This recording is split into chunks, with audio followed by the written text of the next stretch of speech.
신경으로 새벽기도 하나님 앞에 드리겠습니다. 나는 전능하신 아버지 하나님, 천지의 창조주를 믿습니다. 나는 그의 유일하신 아들 우리 주 예수 그리스도를 믿습니다. 그는 성령으로 잉태되어 동정녀 마리아에게서 나시고 본디오 빌라도에게 고난을 받아 십자가에 못 박혀 죽으시고 장사된 지 사흘 만에 죽은 자 가운데서 다시 살아나셨으며 하늘에 오르시어 전능하신 아버지 하나님 우편에 앉아 계시다가 거기로부터 살아있는 자와 죽은 자를 심판하러 오십니다. 나는 성령을 믿으며 거룩한 공교회와 성도의 교제와 죄를 용서받는 것과 몸의 부활과 영생을 믿습니다. 아멘. 찬송 338장 함께 찬송하겠습니다.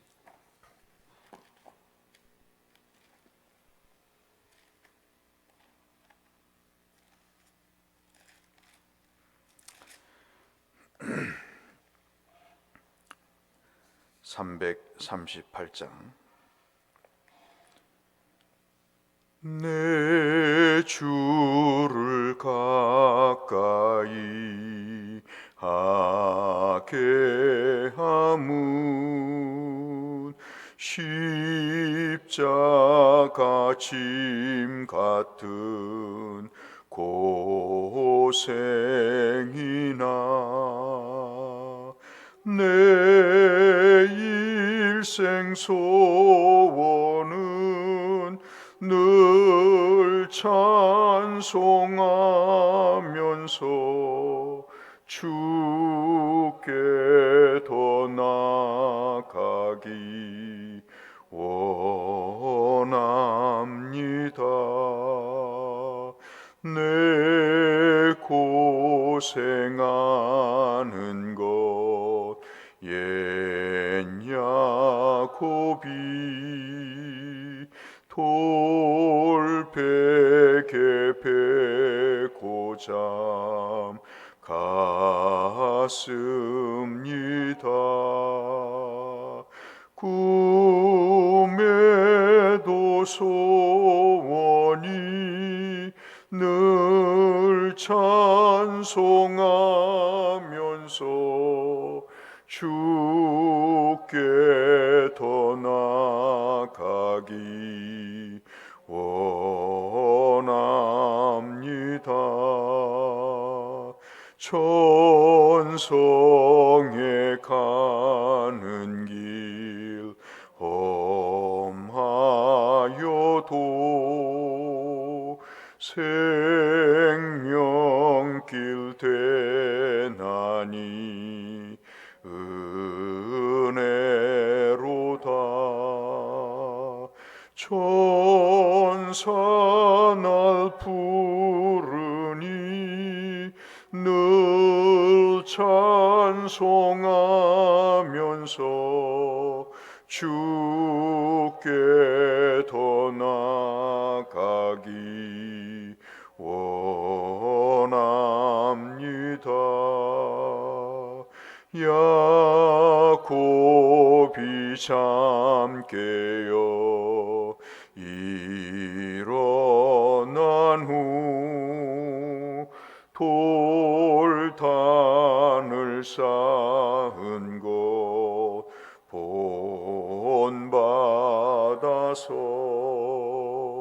숨쉴 때 되도록 늘 찬송하면서 주께 더 나아가기 원합니다. 아멘.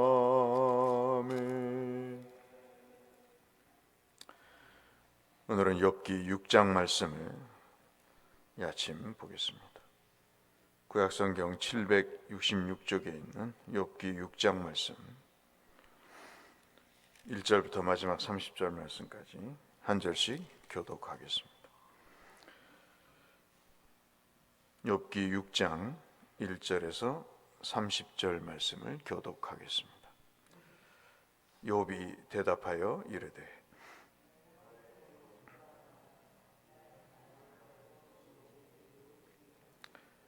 바다의 모래보다도 무거울 것이라. 그러므로 나의 말이 경솔하였구나.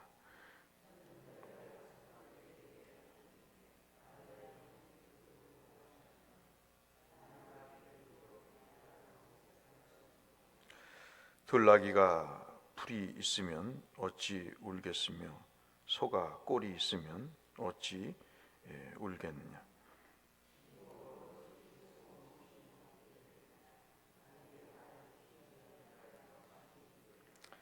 내 마음이 이런 것을 만지기도 싫어하나니 거리는 음식물 같이 여김이라.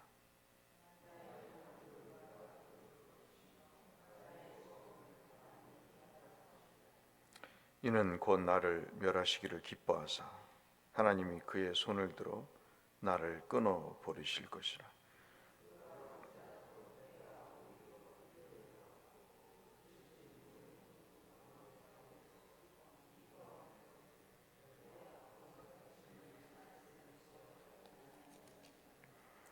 내가 무슨 기력이 있기에 기다리겠느냐. 내 마지막이 어떠하였기에 그저 참겠느냐.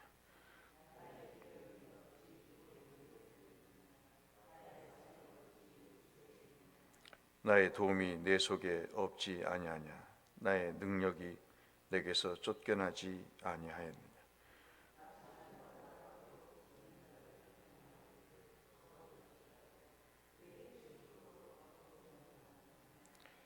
내 형제들은 개울과 같이 변덕스럽고 그들은 개울의 물살같이 지나가는구나.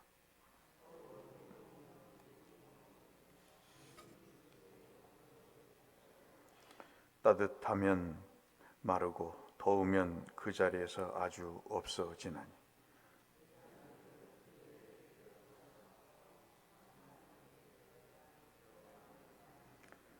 대마의 떼들이 그것을 바라보고 수바의 행인들도 그것을 사모하다가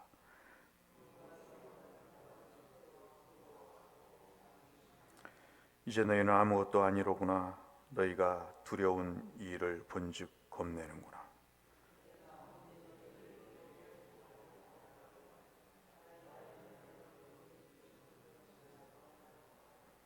내가 언제 말하기를 원수의 손에서 나를 구원하라 하더냐. 폭군의 손에서 나를 구원하라 하더냐.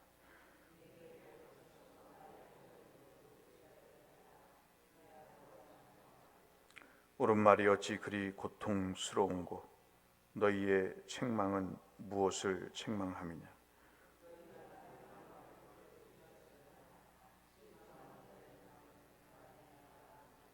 너희는 고아를 제비 뽑으며 너희 친구를 팔아 넘기는구나.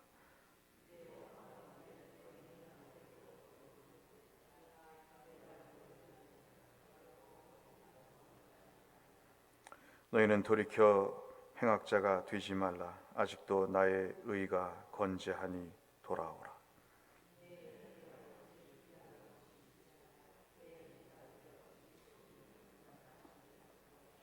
아멘. 우리는 욥기 6장 말씀을 읽었습니다. 욥기 6장부터 7장의 말씀은 욥을 정죄하고 네가 틀렸다, 잘못됐다라고 지적하는 그 엘리바스의 말에 대해서 욥이 자기의 생각을 말하는 것이 6장과 7장의 내용입니다. 그러니까 누가 한번 말하면 그에 대해서 욥이 답변을 하는 그런 형식으로 이제 긴 장마같이 이야기가 이제 시작이 되는 것입니다. 우리가 살펴왔듯이 엘리바스의 주장이라고 하는 것은 4장 7절에서 8절 말씀에서 분명히 드러나죠. 누가 고난을 받는 것은 악을 뿌렸기 때문이다. 악을 뿌렸기 때문에 그 악이라고 하는 독이 뿌려져서 그것이 그대로 거두어지는 것이다. 네가 뭔가 잘못한 것이 있기 때문에 그 일에 대해서 대가를 치르고 있는 것이다. 참 무서운 말이죠. 항상 법을 이야기하지만 그 법이 자신에게 올무가 되어 돌아올 수 있다는 것은 우리가 상식적으로 다 알고 있는 내용이죠. 5장 8절에서도 엘리바스가 이야기를 합니다. 나라면 하나님을 찾겠다. 내 일을 하나님께 의탁할 것이다. 그렇게 얘기하면서 너는 지금 하나님도 찾지 않고 오만방자하게 너의 잘못을 시인하지 않고 그러고 있으니 뻔뻔스럽구나 하는 이야기를 하는 것입니다. 그러니까 인과응보고 이것은 자업자득이다 하는 말을 지금 하고 있는 것이죠. 그렇게 많은 재산과 자녀들이 그리고 종들이 한날 한시에 죽어 자빠지고 그렇게 어려움을 겪는 일이 도대체 무엇 때문인 줄 아느냐, 그렇게 이야기를 하는 것입니다. 하나님 앞에서 바르지 못한 삶을 살았기 때문이다 하는 것이죠. 틀린 말이 아니죠. 내가 지금 이렇게 된 것은 어떻게 된 것인지 네가 뉘우치고 반성하고 네 말대로, 평소의 말대로 뒤돌아봐라, 그렇게 이야기를 하는 것입니다. 여러분, 이 말이 틀린 것이 아닌 것이 로마서 6장 23절에 사도 바울을 통해서 뭐라고 말씀하시죠? 죄의 삭은 사망이다. 죄를 졌으니까 그의 삭시 분명히 결과가 있는 것이죠. 사람이 무엇으로 심든지 그대로 거두리라 하는 것도 사도 바울의 갈라디아서 6장 7절의 말씀입니다. 우리는 모든 것이 자업자득일 수도 있고 그리고 인과응보일 수 있습니다. 이런 시각으로 본다면 걸리지 않을 사람이 없는 것이죠. 이해가 안 될 일이 없는 것입니다. 그러면서 하는 말이, 이 엘리바스가 반복해서 하는 말이 하나님을 운운하면서 결국은 자신의 생각을 이야기하는 것이죠. 나는 옳고 너는 그르다 하는 이야기를 합니다. 2절 3절을 다시 한번 보실까요? 이 2절 3절에서 욥이 아까 말씀드린 대로 하소연을 하게 됩니다. 나의 괴로움을 달아보니 나의 파멸을 저울로 재어보니 바다의 모래 같다. 그만큼 무겁다. 온 세상에 모래와 같이 무겁다. 그렇게 이야기를 합니다. 여러분 혹시 많이 들어보셨을 거라고 생각하는데 항하사라는 말이 있습니다. 항하사라는 것은 인도 겐지스 강의 모래의 무게를 얘기할 때, 달아볼 수 없는 그 무게를 얘기할 때 항하사라는 말을 모래 사자를 써서 그렇게 씁니다. 근데 지금 욥이 얘기하는 것은 이런 겐지스강 정도의 얘기가 아니고 전 세계의 모래와 같이, 무게와 같이 자기의 고통이 심하다, 그렇게 하소연을 합니다. 그만큼 자기가 지금 어떤 심적인 부담의 상태에 있는지를 이야기를 하는 것이죠. 그러면서 4절에 이 이야기를 합니다. 같이 한번 읽어보실까요? 이것이 이제 욥이 지금 괴로워하고 힘들어하는 내용입니다. 같이 읽어보겠습니다.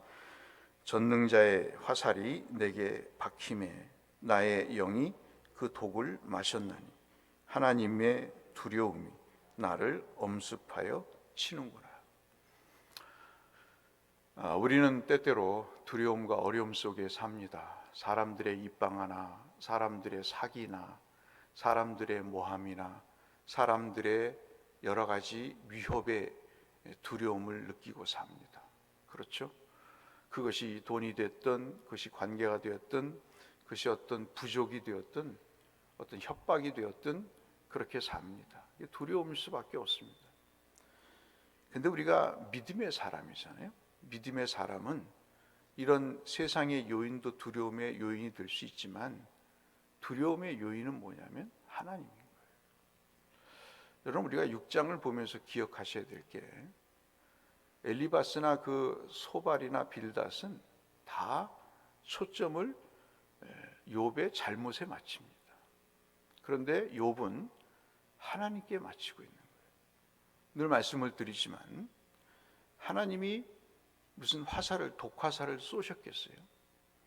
그런데 지금 겪고 있는 모든 상황이 힘들고 무겁고 어려운 것은 하나님이 이러실 분이 아니라는 것입니다. 그 청문회에서 윤석열 대통령이 되기 전에 그랬잖아요. 형님 옛날에는 안 그러셨잖아요. 왜 변하셨습니까? 옛날에는 나한테 그렇게 안 대하셨잖아요. 그 얘기가 유명한 얘기가 됐듯이 하나님이 내게 이렇게 하시지 않으셨지 않습니까? 한번 설교를 통해서 말씀을 드렸지만 우리가 정말 힘든 것은 돈이 없거나 주변에 사람이 없는 것이 아닙니다. 뭐가 힘드냐면 하나님이 느껴지지 않을 때 힘든 거예요. 그것이 참 힘든 겁니다. 사람이 나 안 붙잡아줘도 돼요. 사람이 나를 위로 안 해줘도 돼요. 근데 중요한 것은 하나님이 보이지를 않을 때, 그때가 가장 힘든 것이죠. 그러면서도 사람이기 때문에 자신이 버티는 이유를 10절에서 이야기합니다. 여러분 혹시 힘드실 때 이 10절 말씀을 한번 묵상해 보시면 참 좋을 것 같아요. 그러할지라도 내가 오히려 위로를 받고 그칠 줄 모르는 고통 가운데서도 기뻐하는 것은 내가 거룩하신 이의 말씀을 거역하지 아니하였기 때문입니다. 말씀드렸다시피 욥은 이러한 재앙이 연거푸 닥쳐도 내가 하나님의 말씀을 거역하지 않겠다 하는 그 일념을 그는 갖고 있는 것이죠. 이것이 자기가 버틸 수 있는 버팀목이다 하는 것입니다. 대단하죠? 사람이 힘든 일이 있을 때 그 힘든 것에 대한 의지를 찾습니다. 그런데 욥은 그 힘든 데서도 자기가 버틸 수 있는 이유를 오히려 위로를 받고 그칠 줄 모르는 고통 가운데 힘을 얻는 것이 하나님의 말씀을 거역하지 않은 것이다 하는 이야기를 하는 거죠. 그렇지만 사람인지라 여러분 14절 보실까요?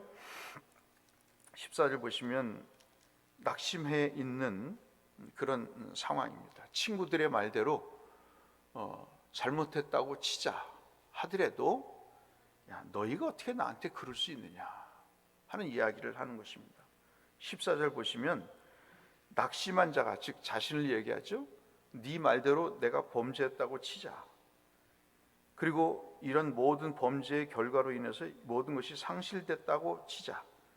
그것이 낙심의 원인이라고 치자. 그렇다면 내가 낙심한 자가 비록 전능자를 경외하지 않는 하나님을 저버릴지라도 친구들은 동정을 해야 되지 않느냐 하는 것입니다. 그렇잖아요? 내가 비록 범죄를 했어도 내가 비록 잘못을 저질렀어도 네 말대로 그렇다면 너는 내게 권고와 위로를 줘야 되지 않느냐. 서양 속담에 여러분 잘 아시다시피 어려울 때 친구가 진짜 친구다는 말이 있듯이 정말 친구가 필요할 그때 친구들이 역할을 해주지 못하는 인간적인 하소연도 지금 욥이 하고 있는 것을 볼 수 있습니다. 그러면서 욥이 21절로 23절의 말씀을 이제 참 기가 막힌 말씀을 하게 됩니다. 그 말씀이 21절로 23절입니다. 말을 반어법으로 이야기를 하죠. 뭐라고 얘기합니까? 이제 너희는 아무것도 아니로구나. 너희가 두려워 이를 본즉 겁내는구나. 나를 보고 너희도 이런 화가 너희에게 미칠까 겁나는 것이냐. 내가 언제 너희에게 무엇을 달라고 하더냐. 나를 위하여 너희 재물을 선물로 달라고 하더냐. 내가 언제 너희에게 원수의 손에서 나를 건져달라고 도움을 청한 적이 있느냐. 언제 폭군의 손에서 나를 구원해달라고 이야기를 한 적이 있느냐. 나는 너희에게 도움을 달라고 말한 적도 없고 재산이 없으니 재산을 좀 띄워달라는 얘기도 한 적도 없고 원수들에게서 벗어날 수 있도록 나를 도와달라고 얘기한 적도 없다. 내가 너희들에게 아무런 도움을 요청한 적이 있느냐? 그렇다면 내가 하나님께 벌을 받는 것이 그렇게 너희 판단대로라면 너희들이 나를 조금 위로해 주어야 되지 않느냐 하는 이야기를 하고 있는 것입니다. 우리 모두가 알다시피 고통과 어려움 속에 있는 사람에게 필요한 것은요, 원인을 찾는 게 아닙니다. 자녀 교육도 그렇죠. 왜 잘못했어가 아니죠. 무엇이 문제일까를 생각하는 것입니다. 그것이 우리에게 가장 필요한 내용이라고 볼 수 있는 거죠. 왜냐하면 우리도 잘못할 수 있을 때가 있을 수 있거든요. 시간이 지나면 알게 됩니다. 시간이 지나면 무엇이 옳고 그른 것인지 알게 되죠. 본문은 28절과 30절을 통해서 마무리를 짓습니다. 욥이 솔직히 고백을 합니다. 이것이 엘리바스나 친구들에게는 뻔뻔스러운 모습으로 보여질 수 있을 거예요. 근데 저는 이게 굉장히 솔직한 말이라고 여겨지는 것입니다. 28절 보시면 나도 내가 무엇을 잘못했는지 모르겠다. 그럴 때 있잖아요. 도대체 이 일이 왜 이렇게 벌어졌는지 나도 잘 모를 때가 있다. 그러니 나를 도와주시게나, 나를 좀 도와주시게나. 나는 내가 혀를 막 놀려서 분별 없이 떠드는 일도 없었다. 내 생각엔 그런 것 같다. 나도 왜 내가 이런 고난 속에 있어야 하는지 모르겠다. 그 얘기를 지금 하고 있는 것입니다. 제가 말씀드렸다시피 이 모르겠는 것이 참 사람을 괴롭게 하는 것이죠. 알면은 그 소신대로 살 텐데 그렇지 못한 상황에 처했을 때 참 어려움을 겪게 되는 것입니다. 엘리바스가 잘 정리해서 조리 있게 논리적으로 욥의 잘못을 지적할수록 욥에게는 상처가 되는 것입니다. 그것은 친구가 할 일이 아닌 것이죠. 지적이 아닌 위로가 그에게는 필요했던 것입니다. 원인을 찾기보다는 하나님께 그 초점을 맞추는 것이 더 중요한 일임을 오늘 본문은 우리에게 설명해 주고 있습니다. 제가 말씀드리는 내용의 결론은 이것입니다. 욥은 지금 하나님을 목적 삼고 이 고통이라는 강물이 흐르고 있는 그 한가운데 서서 그 강물을, 고통의 강물을 거스르면서 그래도 주님을 바라보려고 애를 쓰고 있다는 것.